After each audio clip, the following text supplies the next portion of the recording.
English spoken की class में आज हम पढ़ेंगे दे और नेम वाइज सब्जेक्टिव केस के बारे में पढ़ेंगे। और आज का जो सब्जेक्टिव केस का जो वीडियो है ये अंतिम वीडियो है। इसके बाद सब्जेक्टिव केस जो है वो पूरा कंप्लीट हो जाएगा। तो चलो शुरू करते हैं क्लास को। तो दे का अर्थ क्या होता है? दे का अर्थ होता है वे। दे जो है वो दूर की वस्तुओं के लिए लगता है। दे को हम दूर की वस्तुओं के लिए उपयोग करते हैं। तो यहाँ पे देखो कुछ सेंटेंस है, वे खोज रहे हैं। तो इसे अगर आप इंग्लिश में बोलोगे तो कैसे बोलोगे? They are searching. क्या कहोगे? They are searching. इसी तरह से देखो वे मार रहा है, इसका अर्थ क्या होगा? They are killing. क्या होगा? दे आर किलिंग होगा। फिर देखो यहाँ पे वे झूल रहा है। अगर यहाँ पे वे झूल रहा है लिखा होगा तो आप अगर इंग्लिश में बोलोगे तो क्या बोलोगे? दे आर स्विंगिंग बोलोगे। क्या बोलोगे? They are swinging. इसके बाद देखो वे डंक मार रहा है। तो वे डंक मार रहा है तो अगर आप इसे इंग्लिश में बोलोगे तो आप बोलोगे दे आर स्टिंगिंग बोलोगे। क्या बोलोगे? स्टिंगिंग। ठीक है, तो वे डंक मार रहा है मतलब स्टिंगिंग कर रहा है। इसी तरह से आगे बढ़ते हैं। वे फाड़ रहा है। वे फाड़ रहा है इसका मतलब क्या होगा? दे आर टीयरिंग होगा। क्या होगा? They are tearing. तो जैसे इन शब्दों का जब आप उपयोग करोगे तो इसे इसी तरह से आप उपयोग करोगे। ये पूरा जो सेंटेंस है वो पूरा कंप्लीट नहीं है, ये अधूरा सेंटेंस है। अभी इसके साथ कुछ चीज़ें जुड़ना बाकी है। तो धीरे धीरे जैसे जैसे हम बेसिक जानते जाएंगे उसके साथ थोड़ा थोड़ा आगे बढ़ते जाएंगे। तो अभी हमारा जो क्लास है वो बेसिक क्लास है। बेसिक जब कंप्लीट हो जाएगा तो हम इसके साथ और कुछ जोड़ेंगे। तो सेंटेंस और वर्ब, मतलब सेंटेंस बना रहे हैं जिसमें हम वर्ब को और वर्ड को दोनों को अलग अलग पढ़ रहे हैं। उसके बाद क्या करेंगे? दोनों को जोड़ना सीखेंगे। जब दोनों को जोड़ना सीख जाएंगे तब हमारा जो सेंटेंस है वो कंप्लीट हो जाएगा। अभी हम सेंटेंस इनकम्प्लीट के रूप में उपयोग कर रहे हैं, बाद में हम इसे कंप्लीट सेंटेंस के रूप में उपयोग करेंगे। तो चलो देखो यहाँ पे है वे हिला रहे हैं। इसका मतलब क्या है? They are shaking.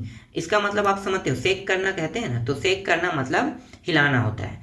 तो जब आप स्प्राइट की बोतल या फिर टीवी में आप देखते हो बियर की बोतल, वो लोग शेक करते हैं। तो शेक कर रहे हैं कहते हैं, इसका मतलब होता है हिला रहे हैं। और ऐसा क्यों करते हैं वो लोग? ऐसा इसलिए करते हैं क्योंकि जो बियर है ना, जब ठंडा होता है तो उसमें गैस भरा रहता है, और गैस भरा रहता है जब शेक करोगे तो बहुत तेजी से बाहर आता है, इसीलिए वो लोग शेक करते हैं। तो दे आर शेकिंग इसका मतलब क्या है? वे हिला रहे हैं। फिर आगे देखो, ये है वे तैर रहा है। इसका मतलब they are swimming. They are swimming. क्या होगा? दे आर स्विमिंग होगा। इसी तरह से देखो वे छोड़ रहा है, दे आर लिविंग होगा। ये सभी के सभी वर्ब के चौथा फॉर्म। इसमें आईएनजी क्यों लगा है? तो आईएनजी यहाँ पे इसलिए लगा है क्योंकि ये कार्य के होना को प्रदर्शित कर रहा है। मैं हर वीडियो में बता रहा हूँ, कार्य के होना के लिए ही हम आईएनजी लगाते हैं। अगर कार्य का होना प्रदर्शित नहीं होगा तो हम उसमें आईएनजी नहीं लगाते हैं। इसीलिए मैं हर बार कुछ प्रश्न बिना आईएनजी के भी लाता हूँ। तो देखो बिना आईएनजी से कैसे प्रश्न बनते हैं। तो देखो यहाँ पे लिखा हुआ है वे सुंदर है। तो अगर इसे इंग्लिश में बोलोगे तो क्या लिखोगे? They are beautiful. तो ब्यूटीफुल के साथ आईएनजी लगा है क्या? नहीं, क्योंकि ब्यूटीफुल होना ये नहीं दर्शा रहा है कि कार्य हो रहा है, क्योंकि वो सुंदर है, इसीलिए वहाँ पे आईएनजी नहीं लगा है। इसी तरह से देखो वे बहादुर है तो दे आर ब्रेव होगा। फिर वे सही है, दे आर राइट होगा। फिर आगे और देख लो, वे ईमानदार है तो इसका अर्थ होगा दे आर हॉनेस्ट होगा। फिर देखो वे बीमार है, दे आर सिक। इसी तरह से देखो वे खुश है, दे आर हैप्पी। समझ में आ गया? तो ये जो शब्द है इसमें बिना आईएनजी का उपयोग है। क्यों हुआ है? क्योंकि कार्यों को होना प्रदर्शित नहीं कर रहा है, और ये यहाँ पे इसीलिए वर्ब का फर्स्ट फॉर्म उपयोग हुआ है। और वर्ब के फर्स्ट फॉर्म में ही जब आईएनजी लगता है तो वो क्या बन जाता है? वर्ब का चौथा फॉर्म बन जाता है। समझ में आ रहा है? क्या बन जाता है? वर्ब का चौथा फॉर्म। चलो आगे अब बढ़ते हैं, कुछ और सेंटेंस देख लेते हैं। अभी हमने वर्ब से सेंटेंस बनाया, अब हम वर्ड से बना लेते हैं। तो यहाँ पे देखो वर्ड से भी कुछ सेंटेंस मैंने बनाया है। ये रहा वर्ड, ठीक है। तो यहाँ पे देखो वे घर है। अगर हम कह रहे हैं वे घर है तो अगर इसको इंग्लिश में बोलेंगे तो क्या कहेंगे? They are home. वे देश है तो इंग्लिश में बोलोगे तो क्या कहोगे, दे आर कंट्री।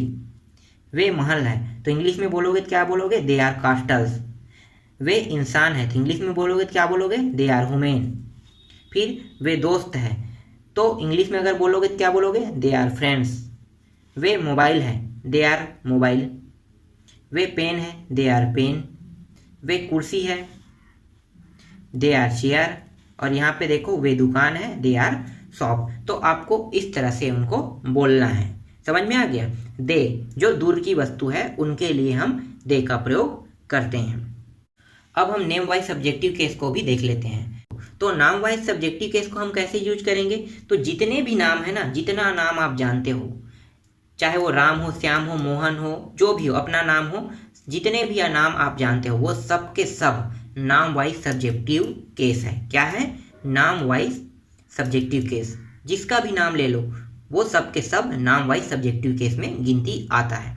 अब नाम वाइज सब्जेक्टिव केस का उपयोग हम कैसे करते हैं, तो जब भी हम नाम का उपयोग करेंगे तो उसके साथ इज के जगह में आर के जगह में इज हो जाएगा। ये वाला मान कट जाएगा, इसके स्थान पे इज आ जाएगा। जिसका भी नाम लिखो इज का उपयोग आप करोगे ही करोगे, क्योंकि नाम के साथ हमेशा इज का प्रयोग होता है। तो नाम वाइज अगर हम सब्जेक्टिव केस उपयोग करेंगे तो उसके साथ इज का प्रयोग होगा।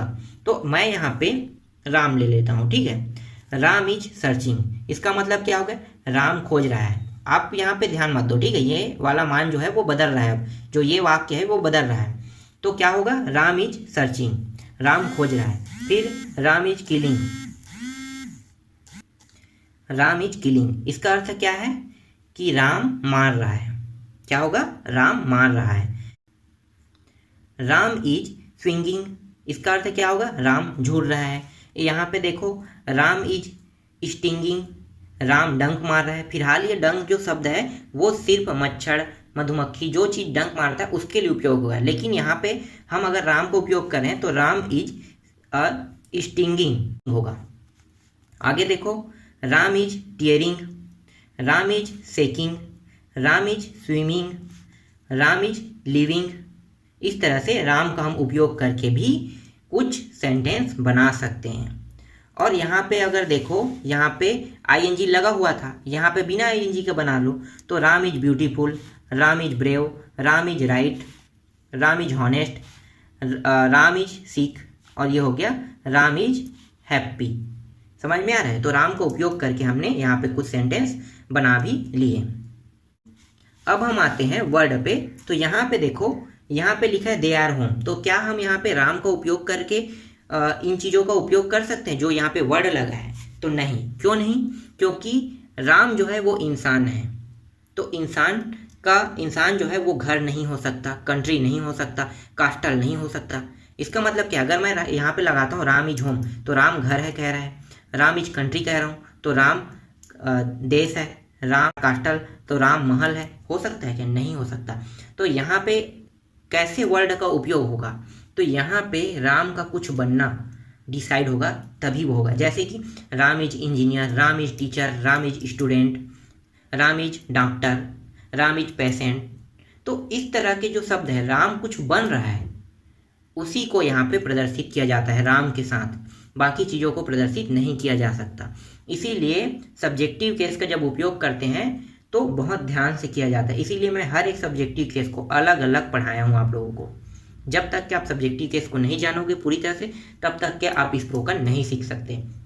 इसीलिए मैं ज़्यादा सेंटेंस भी नहीं लाया हूँ, कम सेंटेंस लाया हूँ, लेकिन सब्जेक्टिव केस, वर्ब और वर्ड तीनों को आप अच्छे से जानो। जब हम तीनों को जान जाएंगे तब हम क्या करेंगे, आगे बढ़ेंगे और बाकी चीज़ों को भी धीरे धीरे सीखते जाएंगे कि इनका उपयोग इसके साथ क्यों होता है, इनका उपयोग इसके साथ क्यों होता है, हम बोलते इसे क्यों है और हम इसे ऐसे क्यों नहीं बोलते हैं। जब तक कि हम सब्जेक्टिव केस, वर्ड और वर्ब को नहीं जानेंगे तब तक के हम स्पोकन को जान ही नहीं सकते।